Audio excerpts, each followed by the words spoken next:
You said that love and patience is the centerpiece of everything you do. What does that mean to you? For those people out there who don't know, I just thought it was very well said. What does that mean to you? Well, love is a form of respect, and patience is a form of respect.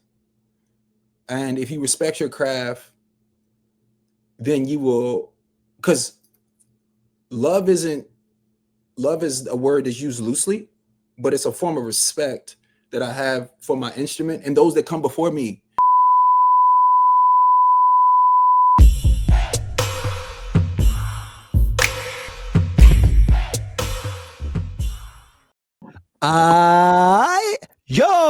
Welcome to the show. Welcome to the show. So for all those crazy people out there who never heard of your boy, who ain't tapped in, they don't know what's going on. Covington, Kentucky is in the building.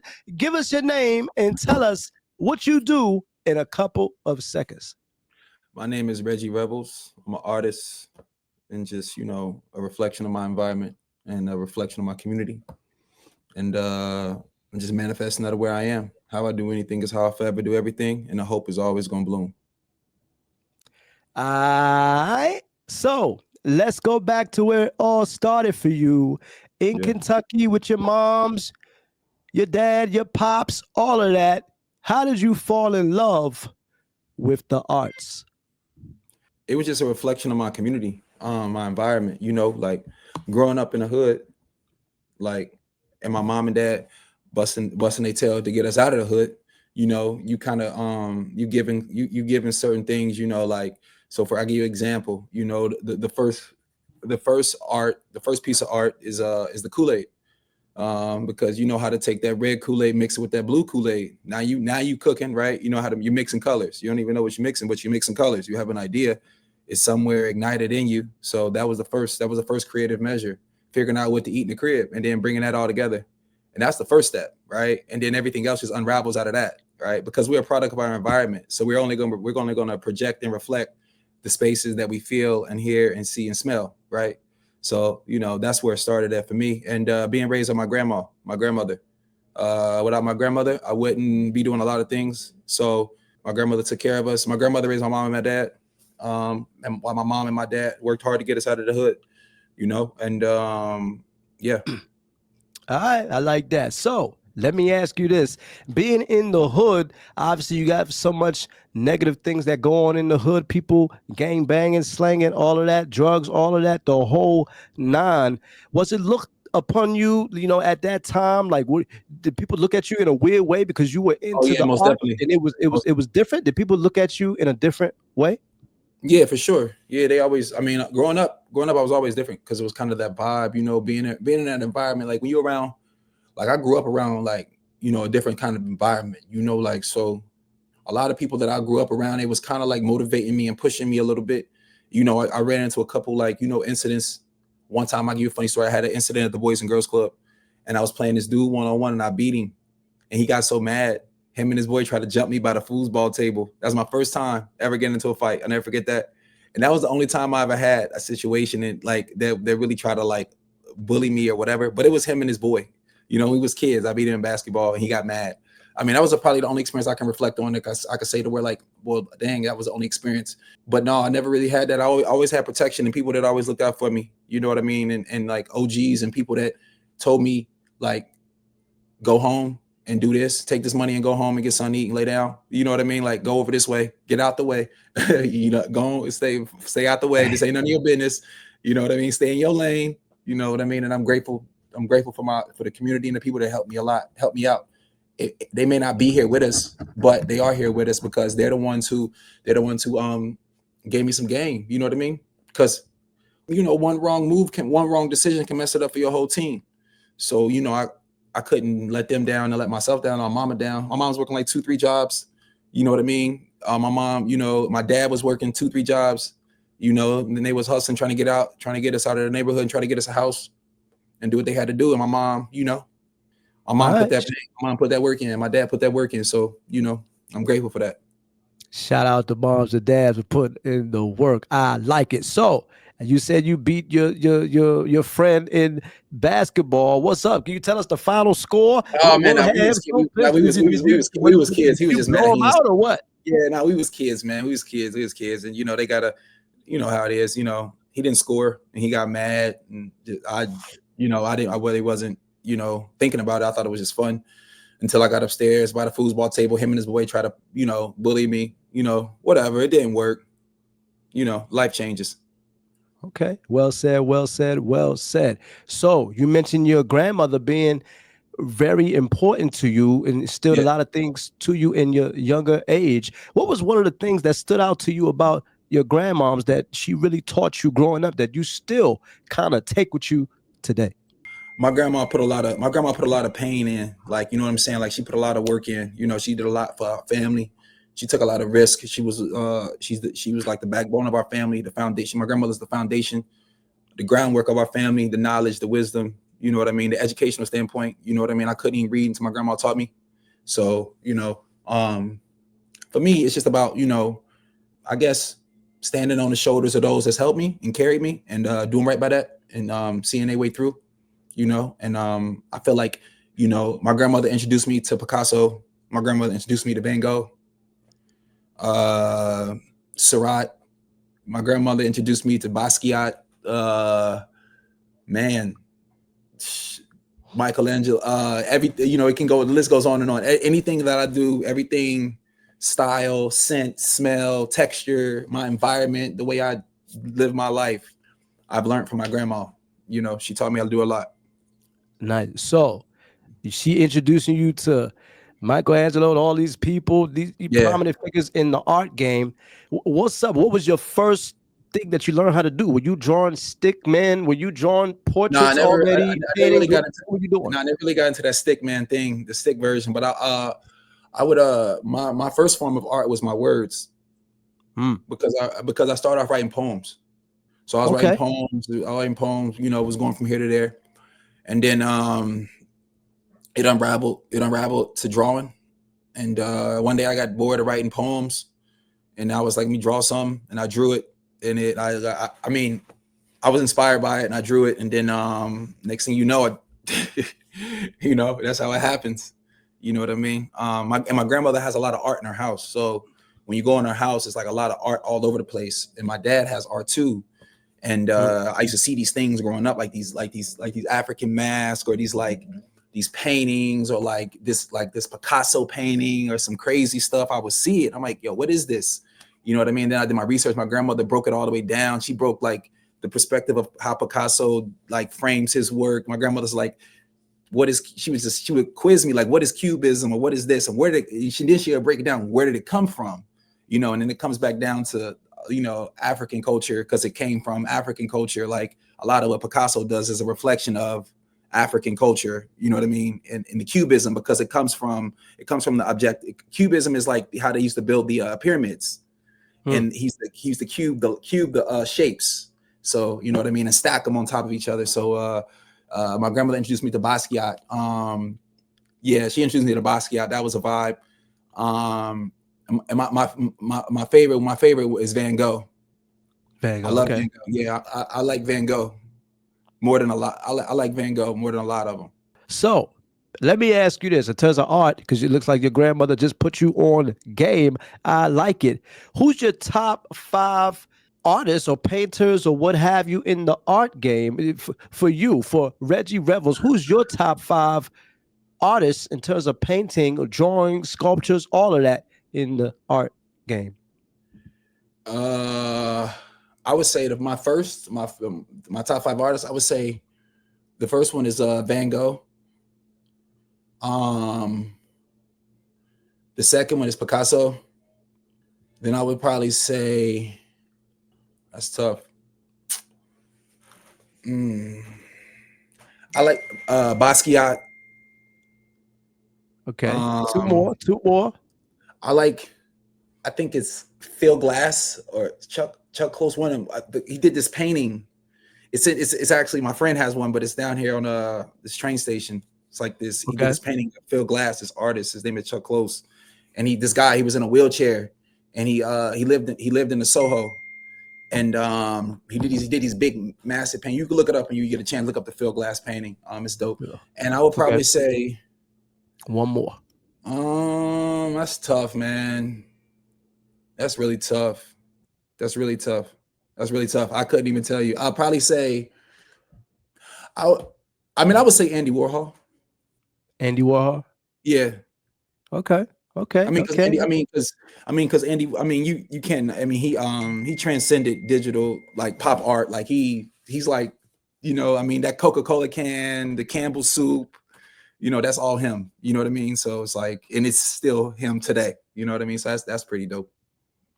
All right, I like that. Now, let me ask you this, because I've always wondered this. When people say abstract, this painting is abstract, what does that mean? Because I always say, yeah, something like that. So what does that mean when someone is calling something abstract? Abstract is like this, right? Abstract is what I guess like abstract is what you feel, right? It's kind of like if I take I got some paint here. If I take, this is like abstract. You understand? You see that? That's abstract.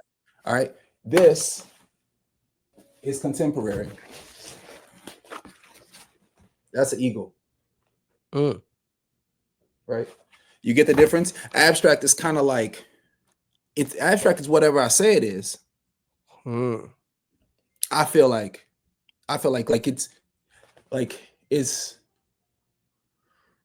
everything is really almost abstract. Everything is abstract. Everything is like somebody else's idea out of nowhere. They just put it together. That's kind of an abstract approach. Everything is generally abstract. Like building a house is abstract because you're like taking a concept in your brain, mapping it out on paper, and you're building it. It's abstract. It just only turns in to what you form it as, but it starts out as an abstract approach. You understand what I'm saying?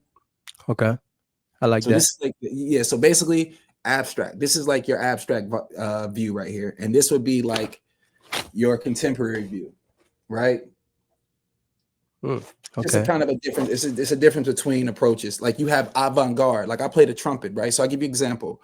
If I'm playing anything other than, if I'm not playing a song, if I'm not playing a scale, if I'm not playing a chord, then I'm playing whatever I want, and it's avant-garde. And it's whatever I tell you it is. You understand? I do. Kind of like that. Yeah. So if this is Kenny D's, right? This is Kenny D's, right? Abstract is Kenny D. Abstract is Kenny D going on the show and saying, hey, I don't have no plan. I don't have no concept. I don't know what we're going to do. I just want to talk to you, and we're going to wing it. And when we wing it, it's just going to be dope because we know the vibes, right? Okay. It's kind of like going in without an approach and like, I guess, painting blindfoldedly. I guess that makes sense. All right, painted blindfoldedly. I like that. I like that. I like that. Was a great abstract artist was Basquiat, but I don't even want to say that. I take that, but I don't even give Basquiat a classification. He's just Basquiat. So yeah, sorry. Yeah, he's not. Basquiat's Basquiat. Shout out to Basquiat. Okay, all right. Oh yeah, for sure. Without Basquiat, we wouldn't be having a conversation. Because like Basquiat paved the way for Black artists, you know what I mean, in the space of where to be seen. Because even today, it's hard for some Black artists to get into galleries just based upon the perception of being Black. So let me ask you this in terms of galleries, right? Because I know obviously Dame Dash has a gallery in New York or what have you. How hard is it to get your art in a gallery? Is it a huge process? Is it a easy process? How tough is it to get your art into a gallery? I don't really know. I don't really know what's hard and what's not, what's tough and what's not. You know what I mean? I think it's all about, I'm gonna tell you, Kenny, I don't really look at stuff like that. I look at it kind of like I just do the work and let everything else unravel. And what God has for me, it be for me. Like I'm a bit like an art is spiritual. It's not something, it's a message. So it's something that's not yours. It's sent to you to give to someone else. Okay. Right. And so by doing that, I feel like as long as we do the work and, doing the work is, if you're an artist, you should have at least 300 to 400 to 500 pieces, and then should be able to go through that and get 20 pieces out that you really like. You know what I mean? But that's doing the work and not worrying about what nobody else thinks. You making art for you first, and then the audience second. And I feel like, you know, for the gallery, I feel like it's like who you know and like the connections you make and people that believe in you. I feel like when, as an artist, for all artists, because it's like this, man, it's so much light outside for everyone that it's almost impossible for your art not to be seen if you don't let it be seen. Well said, well said, well said. Okay.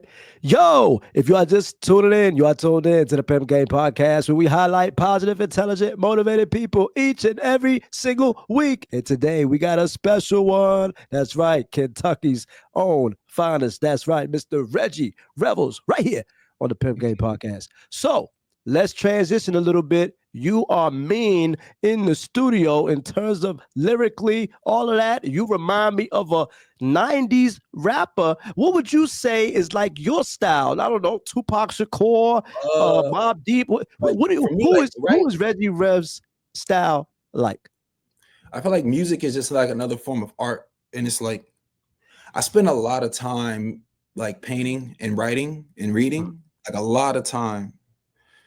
At a young age, I was like, you know, I didn't have no choice. I'm sorry, my dog is like craving attention right now. Sorry, but like I did a lot of that growing up. So like a whole lot, you know what I mean? Sometimes it was like, wow. And the people that it comes back to my grandmother. My grandmother would play people like Big L. My grandmother would play people like Tupac. This is back when they had CDs, and my grandmother had a CD booklet because my grandmother was a professor at University of Cincinnati. And she had this CD booklet, and she had this, and you go under the seat and you pull the CD booklet out, and she say, "Yo, grab that Godson right there, that Nas, put that in." And then, yeah. My grandma was like that, and then she was like, "Oh, grab that Big L album, put that in there." And then she start talking about the stories of her being up in New York and being in Harlem, how she used to back in the day, and then and then she'll say, "Pop in that Tupac album," you know what I mean, and then pop in that Luther Vandross album.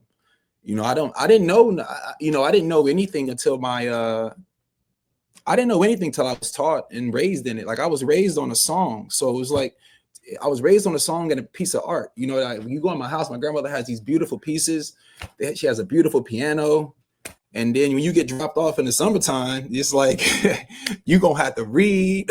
You're going to have to do this. You're going to have to do that. And it got to a point to where I was just so engulfed in it that I was just like, I enjoyed it more, you know what I mean? And that's kind of that was my I always tell my grandmother she's my cheat code. So let me ask you this: who was the first artist that grabbed your attention out of the artists that your grandmother was showing you? Who was the first artist that grabbed your attention? The first artist that ever grabbed my attention was it was two of them. It was Tupac and Big L. And Ghostface Killer. Yeah. Ghostface Killer. Okay. All right. I like that. So in the midst of that, when you first started writing your own songs, your own raps, lyrics, and things of that nature, what was your style? Was you starting off with the hook? Was you doing the verse? What was? Oh well, like so. Once again, it comes back to family. You know, we like me and my aunt. So my aunt, right? My aunt is like so smart. And like she's like she turned the beat on and she like spit that shit, nephew. You know what I mean? And then I was and I'll be sitting there just rapping. And then my cousin would come in, he'll start rapping. Then my other cousin would come in, he'll start rapping, and then we just start rapping back and forth. By the time we get done, they all standing around trying to figure out like, Reggie, we need to make a song. We going to studio right now. Like, you know, I would laugh about it. You know what I mean? Because like, you know, it was just what we did in our household. We did in our household. We listened to music and we did the stuff that we were supposed to do. Okay. So in terms of rap music back then, you know, music was pretty good back then as opposed to now. What's your thoughts on the music landscape now, even though you do have some good artists, some great artists such as yourself? What do you feel like? How has the music changed from back then till now? I feel like music is a universal language of love. So you really can't have an opinion on if it gives you an opinion, if you formulate an opinion on something, then it's done its job. Just like if I put a piece of art in front of you and it creates a conversation, then it's done its job. So I feel like, everybody has their own preference. I don't really knock too many. I don't knock nobody. I love listening to music. I listen to everything. And I personally listen to a certain kind of music other than, like I said, I listen to I like Big L, I like Tupac, I like Ghostface Killer a lot. I listen to I like Mos Def, I like Talib Kweli, I like those cats, like I like Hove, you know what I mean? I like our culture. You know what I mean? Like you cannot make me it's nothing you can do to make me not like my culture. Like I just love listening to the sound of the culture. That makes sense. And I also like Eminem. He's another one of my favorite artists. I love Eminem and DMX.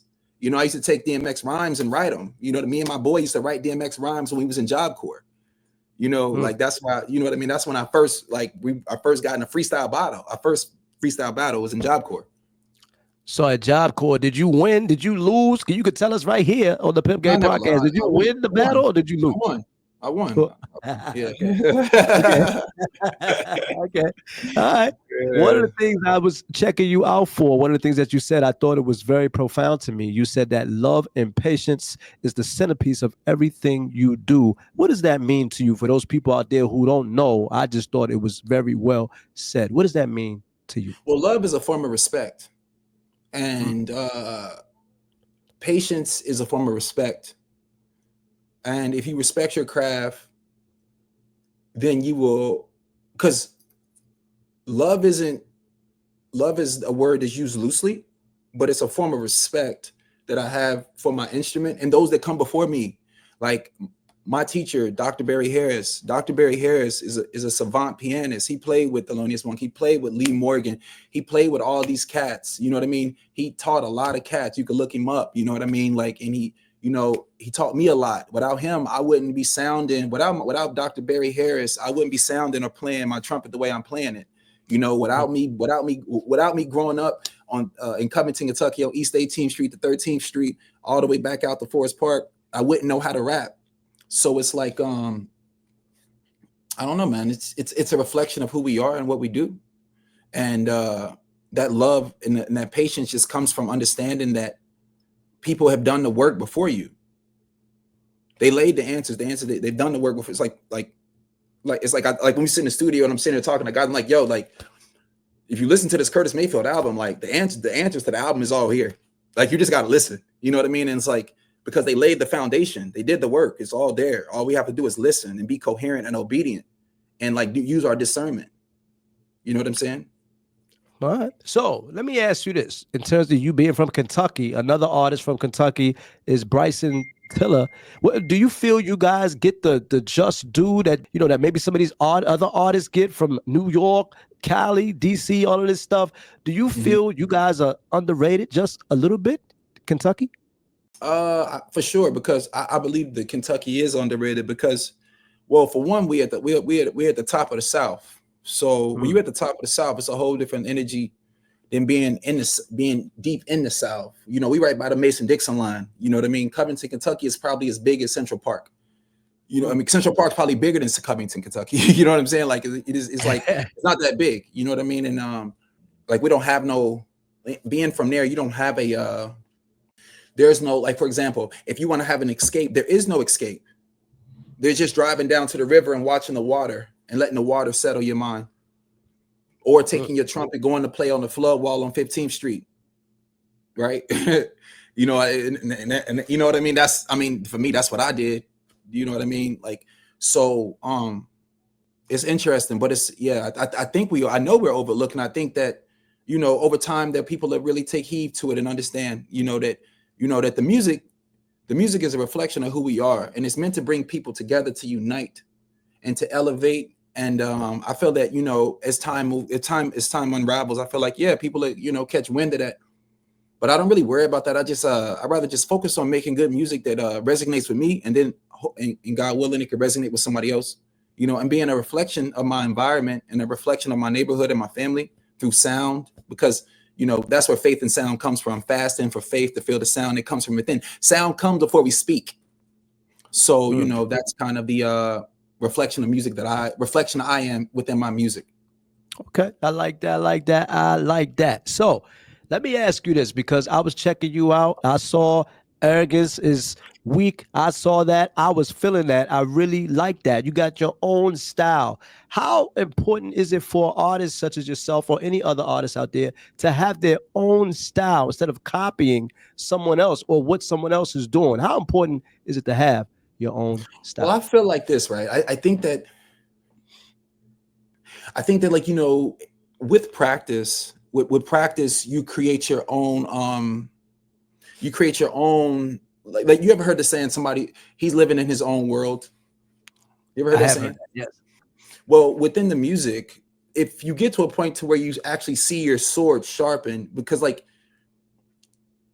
you will start to unravel into your own sound, but it takes like a 10,000, 20,000 hours of nonstop. Like, I was living in Newark. I was living in Newark, New Jersey. Moved out of there, was rapping to the walls there, got put out, my man, we got evicted. You know what I mean? I didn't get evicted. We both got evicted. You know what I mean? It was just it was messed up situation. You know what I mean? And it was messed up together. So we went to a hotel. We stayed there for a month. You know what I mean? Me and my boy, my roommate at the time. Right. And then I recorded so much music there. You know what I mean? And then like he had to go back home. So I had to go move to Journal Square. And I'm telling you these stories because it all unravels within the song of the music. And if you can be a reflection of what you're going through, reflection of the times, then you can navigate your own sound, because it's not a sound, it's a language. And once you create a language that can be translated for you, you can translate it for yourself and you can give it to other people. Because it starts off as a mumble. You be like da da da da da da da da da da, and you start to mess up, and then you start to think and go deeper, and then it actually starts to unravel that way. I grew up rapping to the wall, and you know what I mean. So I used to treat the wall as if I was in a stadium with 20,000 people. Yo, this your boy Kenny D. Hey, I didn't mean to interrupt your show, but I just want to take a quick minute, just to let you guys know, if you want to see more dope interviews like this one, make sure you go on YouTube and check out Pimp Game Podcast. All right? And don't forget about our website, pimpgamepodcast.com, to see all your latest Pimp Game episodes. All right? We got you. Man, I'm done talking. Back to the show. I like that. Power of vision. So, out of all the rappers out here, can you give us your top 5 rappers of all time from Mr. Reggie Revels? Who's your top 5 artists of all time? Dang, top 5 rappers of all time. I would say my first one would be the first one would be DMX of all time. Yeah, DMX is 1. Biggie is 2. Pac is 3. Big Pun is 4. And 5. Dang, that's tough. 5 is Hove for sure. So hold on. I can't do Hove. Hove is like, I would say Eminem, but I would say Eminem and Hove, but it's like. So wait, the list is nice. I love your top 5, but Big Pun over Nas? Well, I like Nas too. I like Nas, but you only gave me 5, and one of my favorite rap albums is Don Carter Jr. So I don't what you want me to do.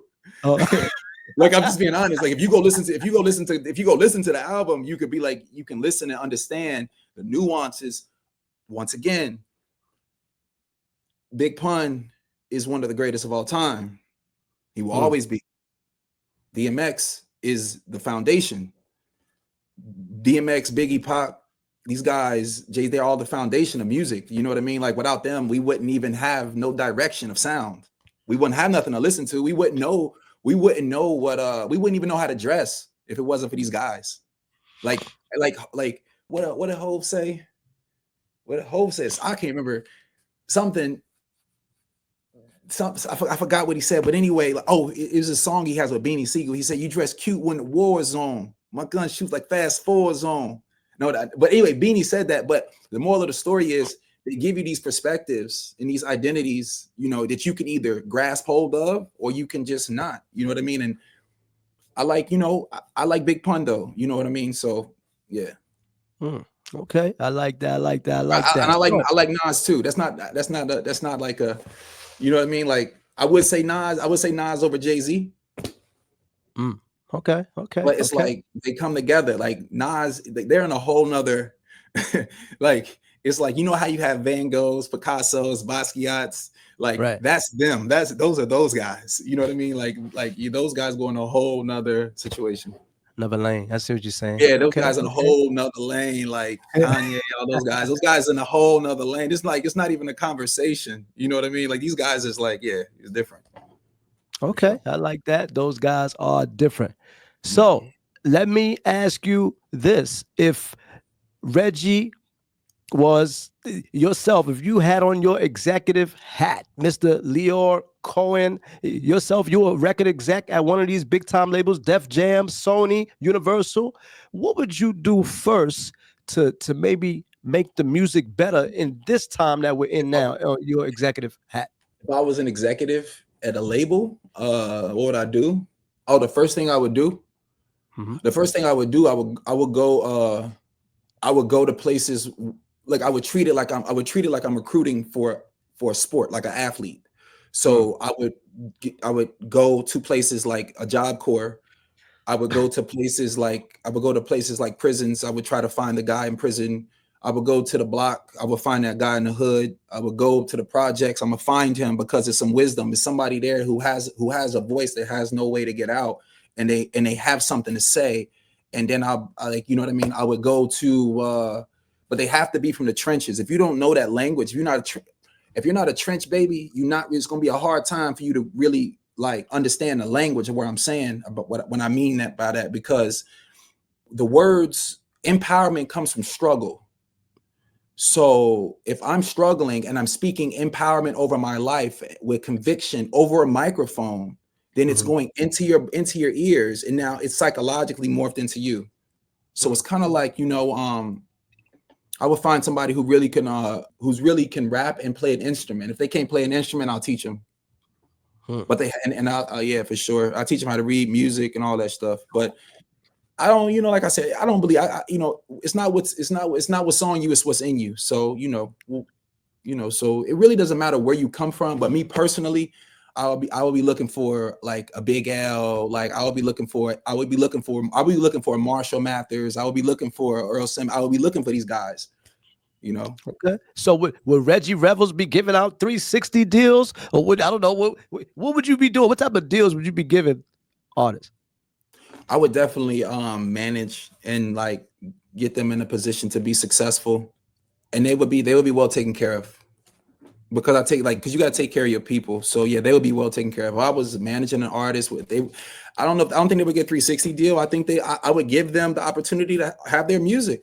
I would give them an opportunity to have their music, because if I'm producing on a high volume, on a high level of songs, I have enough right here. Like, you know, it's only so much money I can have, and making so much I can spend at one time. So it's kind of like, what can we do to work to build together? Because there's two things that people want to be: artist, person, the guy downstairs at the making the hand rolls, the sushi bar. They want to be seen, felt, and heard. And if you see and feel and hear someone, that's better than anything that you could ever absolutely do. So I would see them. If you can't see, if artists, if you can't see their art, if you can't see their perspective, then you're generally going to take advantage of them. But if you see them and you understand them, then you can honestly meet them where they are. And what's the word my dad says? A common ground. You can find a common ground with them. Yeah. Okay. All right. Shout out to Pops. You can find a common ground. Oh yeah, my dad. Yeah, my dad's. Okay. All right. This is birthday. It's my dad's birthday today, though. So happy birthday to my Pops.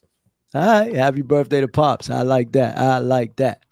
Yo, if you are just tuning in, you are tuned in to the Pimp Game Podcast, where we highlight positive, intelligent, motivated people. And I'm your host, Kenny D. That's right. And we are here with Kentucky's own. That's right. The Bluegrass State, right here with Mr. Reggie Revels, right here on the Pimp Game Podcast. So today's quick topic of the show is a legend in the game. Angie Stone passed away recently from a car accident. Allegedly, the Sprinter was hit by a 18-wheeler. What's your thoughts on that? In terms of another legend gone too soon. What's your thoughts on Angie Stone? It's I read about Angie Stone. I really prayers and condolences and stillness and solace to her family and peace. All that good stuff, man. Because yeah, man, I hope that there's a message people can read and dive in and understand and see somebody else and have empathy for her and what she's been through and respect because if you love Angie Stone, then you respect her craft, you respect her music, you respect what she has to say, you respect her voice, you respect her writing. You understand? You respect when you hear these songs by her, like you listen to the words, like she's writing these songs, these cadences, like nonstop. Like what's that song? I forgot. Oh yeah. Sunshine? No. It's what she said, I wish I didn't love you anymore. I can't sleep. Yeah, I think it's that. Yeah. So that song right there, just the lyrics in it, you know what I mean? Just hearing Angie Stone's coming from an era of music that was like really kind of like underrated. You know what I mean? Like people really kind of like really didn't appreciate it as much as they should. Like, I mean, you got to think that era of music had like, man, you had A. Marie, like, wow. Like who that was everybody. Like to me as a kid growing up, I'm in elementary school. I'm looking like, dang, you got Beyonce, like you got like Kelly, bro, you got Destiny's Child, you got like Music Soul Child and all these wonderful sounds of music and wonderful songwriting. You know what I mean? It's like, but prayers to her and her family, man. And I pray that people actually appreciate her music and appreciate other artists while they're here. Now, let me ask you this, because allegedly, well, obviously she put out a video stating that Universal Music was stealing her publishing, her royalties and things of that nature. Do you think, and they're trying to say that, maybe Universal has something to do with what happened to her. Do you think that maybe some of these artists should just leave that alone? Just understand that, hey, look, the record label is not going to treat me right. I'll just shut up. I'll just make my money on the tours. At least that way, hey, at least my life is not at risk. I feel like this, like, like when it comes to like, what does Stevie Wonder say? Superstition. And, what's the other one? What they call it? Not wokeness. What's it called? Come on. You know it. It. I'm bringing you in it now. What's it called? Conspiracy theories. There it is. That's the term. I'll be honest, man. I believe that as an artist, we should watch and learn from other artists. That's all I can really say. Okay. Yeah. Okay. Well said. Watch and learn from other artists. Well said. Well said. So, in terms of the industry, you are also into modeling as well. What's up with that? Talk to us about that. How did you get into modeling? I'm with Ford Models, and I was awarded that opportunity.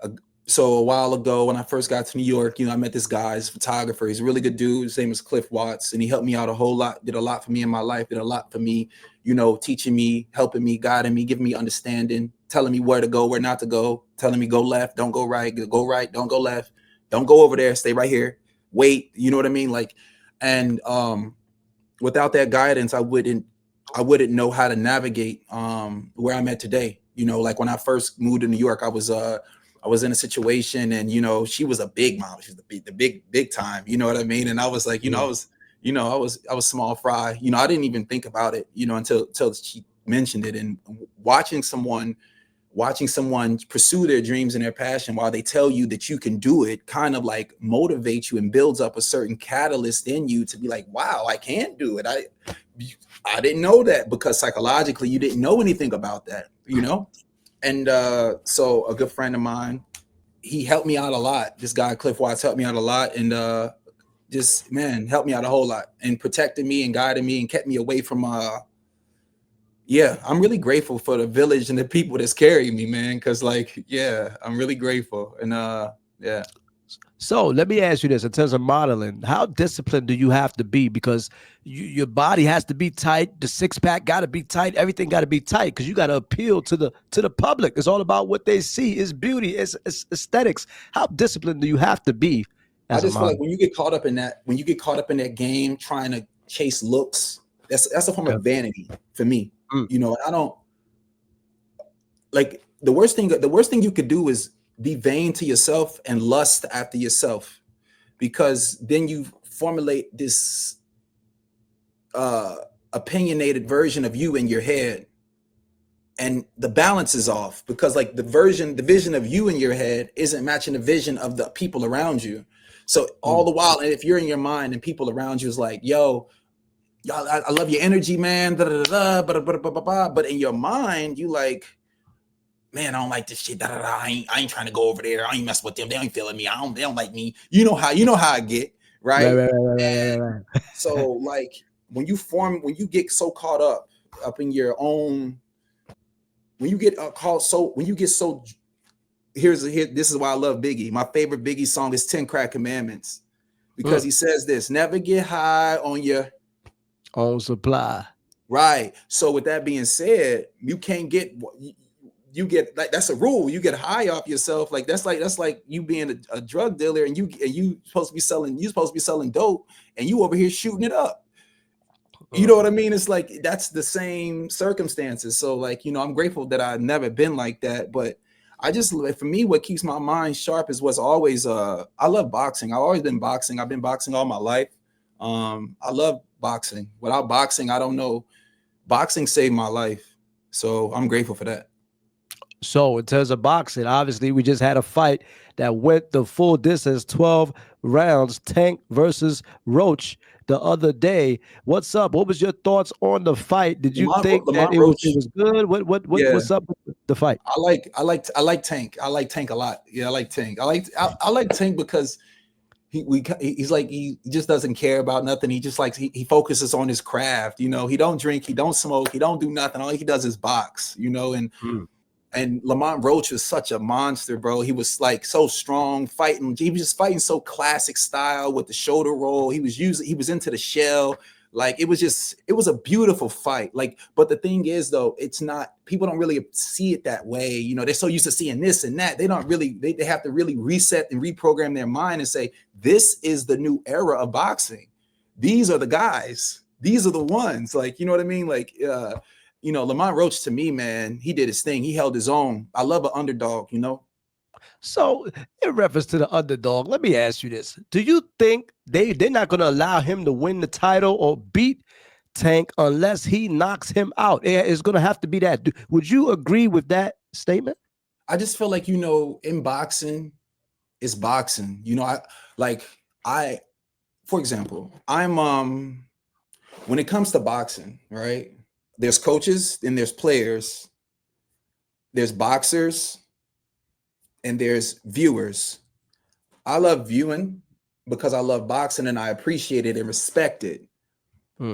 Because I take the time and do the work and study and learn it. Because if you don't study and understand it, then you will never know that the smartest person in the arena is the man in the ring. If you understand the science of boxing and what it takes, because I'm gonna tell you, boxing is some deep waters. It's not what you think it is. It's a whole nother beast and monster. And these guys, they sit out here, they give their life. Like if I was boxing at 10, I was playing the piano, playing basketball with my dad.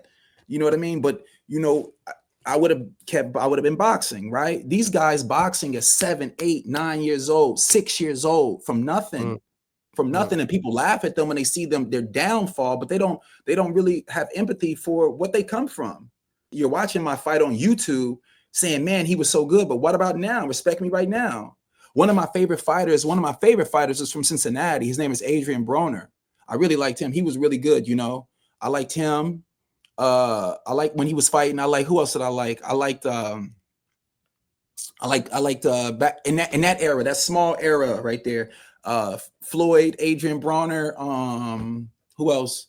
I liked Pacquiao, you know, all those guys, you know, I liked all those guys, you know, and people have all these formulated opinions about, oh, well, he's doing this and he's doing that. And sometimes they don't realize that these guys give their life to this, like their life.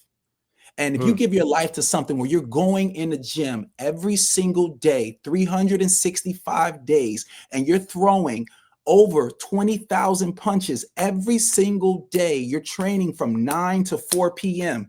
Your coach is the only person that can feed you. We don't have a lot of money, so you got to think. These guys come from nothing, man.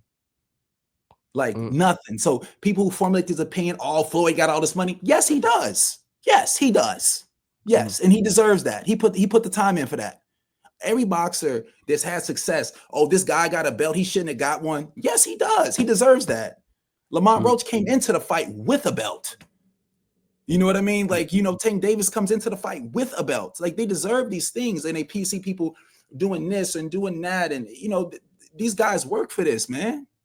They put they put pain in, and on top of that, the craziest part is most of these guys don't even drink, smoke, or chew gum. You could just sit here and talk to them, and they just regular old dudes.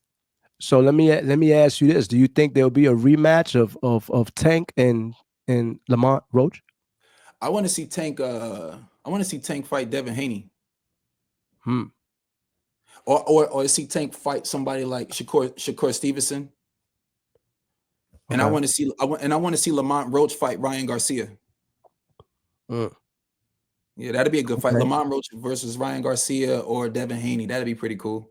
I just like, I'm a fan.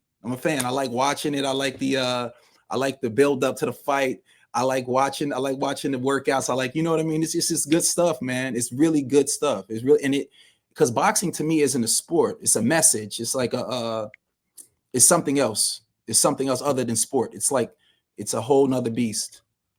Okay. All right. Well said. Well said. So, any future projects coming up for Reggie Revels or tour, anything like that? Any future projects coming up for Reggie Revels? I have I'm working on right now. My clothing line is coming. We'll be dropping soon. I'm working on that, and I have another project coming out. I have a movie coming out. I just shot a film, and I wrote another one. So we're shooting that this week. It's called The Psychiatrist. It's a short film, 3 minutes, and it's about the echoes of yesterday. Because in psychiatry, and it's about how psychiatrists sometimes fall victim to dementia and different things like that, and trying to just raise awareness with dementia and things like that, and stuff like that, and cultivating that. Yeah, man, and just art, you know, every day, just showing up every day for myself and for others. You know, that's the most important thing. Because if I get caught up in like writing and saying, oh, well, I got this going on, it really doesn't do anything until it actually I can actually send this. Yo, Kenny D, I just dropped this film, man. Check it out when you get a chance. You know what I mean? That's kind of how that go. Like I like there's a saying, I have to go back to it. There's a saying my grandmother uses. She said, God judges your actions, not your words. So with that being said, like, you know, certain things is just like you gotta just bring them to the forefront and bring them to pass, you know. Okay. So if somebody wants to work with Reggie Revels, they want you to, I don't know, write a play for them or write a movie script for them or maybe hop on a track or do some artwork for them. How do they get in contact with Reggie Revels? If you want to get in contact with me, just contact Carla Wellborn. Okay. just hit Carla Wellborn or contact my agent at Ford. That's it. And everything else will be, you know, squared away. All right. So for that young girl out there looking to be the next Reggie Revels, so that young boy out there looking to be the next Reggie Revels, they want to do art, they want to do music, they want to do paintings and also modeling, all of that. What would you tell them they need to watch out for if they want to get into the industry? What would I tell a kid? Well, I look at it like this, right? What would I tell the little boy of me that I like, the little child, the little 5-year-old? I would tell him keep going. Yeah, just keep going. You'll be all right. You'll be all right. Just keep your hands up. Just keep your hands up and watch your back. You'll be all right. Yeah. Okay. All right. And you can and don't fall in love with the wrong person, because you can't get back the time. So stay dedicated to yourself. Right? Because you can't stay dedicated to yourself. Don't fall in love with the wrong person. And to the guys out there, you like, one woman is the highest form of hygiene for self. Is the most important form of hygiene is one woman. One woman, because you got one mama, one daddy, right? One son. So one son in the sky, whatever. So, one woman, and let that unravel. And you don't got to have her today, tomorrow, tonight. Chill out, save yourself. You chill out. You don't, like, you know what I mean? If you're going through something, if you feel like you got needs and stuff like that, meditate. You know what I mean? But don't let bring the conversation full circle. Don't let lust and vanity control your life, because then you can be manipulated and swayed by anything. And always be, and I would tell them that in the best of times, be thankful. Okay. In the worst of times, be patient. Because God is testing us on each level. So, yeah. Okay. All right. I like that. So, for those people who've been rocking with you since Kentucky, since your grandmother, your moms, your pops, your first painting, your first art, music, modeling, all of that, any final thoughts for your fans before we sign off on Pimp Game? My name is Reggie Revels from Covington, Kentucky. By the way, it's Cincinnati, Ohio. Shout out to Taft High School. Shout out to Holmes High School. Shout out to Wynn Woods High School. You know what I'm saying? Shout out to I-75. Shout out to everybody in the Seven Hills. Shout out to everybody in Avondale. Shout out to everybody in West. Shout out to everybody, and I'm grateful for my community. I'm grateful for the people that's helped me. I'm grateful for my teachers that's helped me. I'm even grateful for the teacher that failed me in history class. Thank you. I'm grateful for all these experiences, because without them, I'm grateful for my dog. Without these experiences, I wouldn't know who I am today. I wouldn't be where I am today. And it's a valuable lesson learned. And it makes me now realize what I was doing most was just like staying committed and dedicated to myself. And now I'm realizing that's what I do best. So, and I'm grateful for that. So, and I don't take nothing for granted. And and I take it one note at a time, and I just want to be a reflection of how I feel, and the reflection of change that I want to see in the world, and just really just stay true to myself. That's the most important thing. Very true to myself. Very, very true to myself. Okay. All right. I like that. Very true to yourself. All right. So it was a good show. Tell everybody who you chilling with. Hey, I'm chilling live here with Kenny D. Shout out to Kenny D at the Pimp Game Podcast. It's a vibe. We doing what we do best, because that's what we do most. How we do anything is how we do everything. Trust what you do what you trust, as the hope still blooms. And we're grateful, and we're here, and we're creating. So yeah, keep doing that. Keep manifesting out of that. Stay in the light. Meditate. Drink water. Stare at the sun. Be nice to your mama. Be nice to your papa. Love your brother. Love your neighbor. Hold the door if you got to. Yes, ma'am. No, ma'am. Yes, sir. No, sir. That has to be automatic. And respect yourself and respect a follow. My name is Reggie Revels, chilling here with Kenny D. Shout out to Kenny D, Faith and Sound, How to Hide, Rap Blues. Follow me now on Spotify. Appreciate y'all. All right, and that concludes our show for this evening. But before I let you go, I'd like to thank all my viewers out there for tuning in, and make sure you like, comment, and subscribe to the channel. That's right, you're going to subscribe and make sure you turn those notifications on, so when we upload videos, you are the first to get it. And last but not least, we'd like to thank the one and only Kentucky's finest. That's right, Mr. Reggie Revels, for blessing us with his presence on the show. All right, see you next time on Pimp Game. You don't want to miss it. Holla.